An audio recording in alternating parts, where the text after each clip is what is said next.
यानी कि अगर आप सोचें कि अटैक हुआ तुरंत ही हमला हो गया और हमले के बाद में ये बॉम्ब फट गए, नहीं, ये कई ऐसे बॉम्बलेट्स हैं जो कि जमीन पर गिरने के बाद लंबे समय तक नहीं फटते और फिर अचानक ही तबाही फैलाते हैं। और यही वजह है कि आम लोगों को, खासकर बच्चों के लिए ये बेहद खतरनाक बन जाते हैं, क्योंकि इनको लगता है कि कोई बॉल हो सकती है, कोई गेंद हो सकती है, उससे खेल सकते हैं। बच्चों के लिए सबसे ज्यादा खतरनाक यही बॉम्बलेट्स होते हैं और ऐसे में नागरिक इलाकों में इनके इस्तेमाल से भारी नुकसान होता है और इसीलिए दुनिया के कई देशों ने क्लस्टर बम्स के इस्तेमाल पर प्रतिबंध लगा दिया है। लेकिन इस वक्त ये जो महायुद्ध जारी है, इसमें कई प्रतिबंधित हथियारों का भी इस्तेमाल किया जा रहा है, जिसमें से एक क्लस्टर बम शामिल है। और चलिए अब आपको बताते हैं कि इजराइल के पास मुख्य तौर पर कौन सा डिफेंस सिस्टम है जो कि दुश्मन के हमले को रोकने का काम करते हैं। चलिए आइए समझिए। सबसे पहले इराक, इजराइल और ये जो है ये पूरा मैप उस इलाके का जहां ये महायुद्ध जारी है। अब यहां पर देखिए, ये है इजराइल और ये है आयरन डोम। सबसे पहले हम आयरन डोम की बात कर रहे हैं। इजराइल का ये सबसे मजबूत डिफेंस सिस्टम है जिसकी रेंज आप समझिए, रेंज है 150 किलोमीटर। तामिर मिसाइल से ये लैस है और इसके अलावा अगर बात की जाए डिफेंस सिस्टम की तो डेविड स्लिंग से भी लैस है और ऐसे में ये इस्तेमाल की जाती है। इसकी रेंज है 300 किलोमीटर की और साथ ही साथ में स्टर्ना मिसाइल से लैस है ये, यानी कि सबसे घातक। अब इसके साथ में एरो सिस्टम भी है। ये तमाम डिफेंस सिस्टम है इजराइल की, जो कि इजराइल की रक्षा करते हैं। अब देखिए इसकी रेंज है 2400 किलोमीटर। इसमें एरो 2, एरो 3 मिसाइल से ये डिफेंस सिस्टम लैस है। मिसाइल से लैस होने का ये मतलब होता है कि जब इस पे अटैक होता है तो फिर इन्हीं मिसाइल सिस्टम्स के माध्यम से ये एयर डिफेंस सिस्टम काम करता है और इसके बाद तमाम जो अटैक्स हो रहे हैं, चाहे वो मिसाइल से हो, चाहे वो ड्रोन अटैक्स हो, उनको इंटरसेप्ट किया जाता है।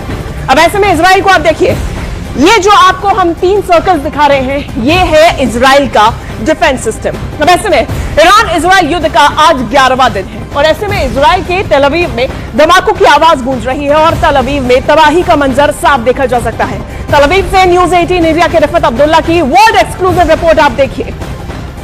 बज गया है यहाँ पे हूटर, यहाँ पे सायरन बज रही है और आप सुन सकते हैं ये रात का टाइम है और लोग आ रहे हैं। मैं दिखाने की कोशिश करूंगा, लोग आ रहे हैं शेल्टर में और क्योंकि हूटर बज गया है, यहाँ पे सायरन बज रही है।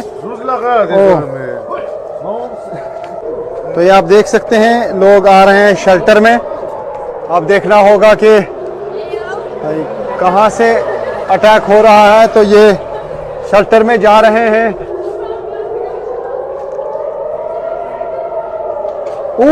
देर ये आप देख सकते हैं अटैक ईरान की तरफ से लगातार अटैक्स का सिलसिला जारी है। अब यहाँ पे हम देख पा रहे हैं कि यहाँ से इंटरसेप्ट हो रहे हैं ये मिसाइल। ये आप देख सकते हैं, ये आप देख सकते हैं कि ऊपर आप देख सकते हैं कि बार बार जो ये देखिए ये इंटरसेप्शन है, यानी ये आप देख सकते हैं कि किस तरीके से इंटरसेप्ट किया जाता है मिसाइल्स को। ये हम देख रहे हैं, ये देख रहे हैं हम कि ये देखिए ओह। और इस वॉर के बीच में न्यूज़ 18 इंडिया का वॉर रूम भी तैयार है। मेरी सहयोगी जसप्रीत आपको जानकारी दे रही है सीधा वॉर रूम से। देखिए शिवांगी, अमेरिका की ताकतवर और महंगी मिसाइल के सामने ईरान के छोटे और सस्ते ड्रोन काफी खतरनाक साबित हो रहे हैं। जैसे सबसे ज्यादा चर्चा RS-2 ड्रोन की हो रही है, जो ईरान का सबसे एडवांस्ड ड्रोन है।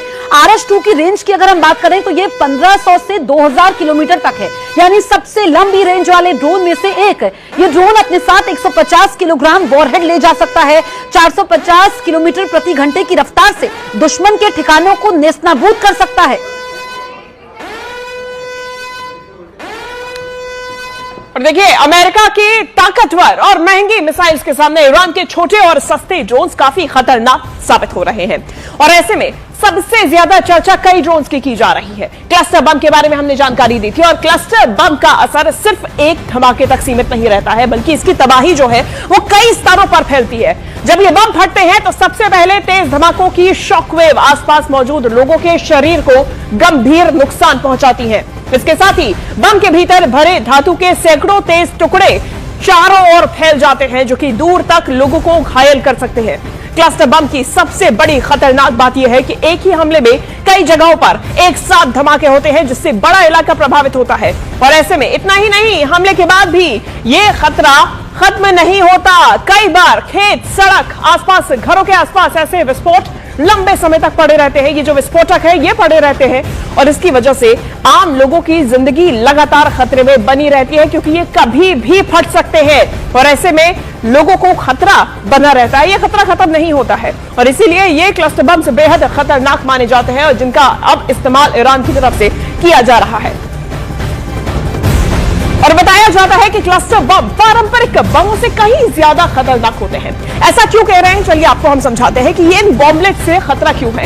इन बॉम्बलेट्स के भीतर, इनके अंदर स्टील केसिंग, हाई एक्सप्लोजिव और फ्लैपनेल्स होते हैं। It is 200A clearly says before a motion can be listed, a determination has to be made. 1. Resolution is specific in its charges, clearly expressed and free of imputation and defamatory statements. Now, who has made this determination? Because Article 96 clearly says that when a motion 96 clearly says Speaker cannot be over here.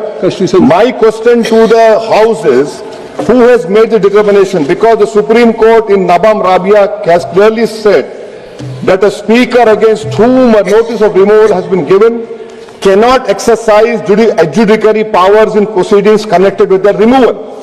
So who has made this removal?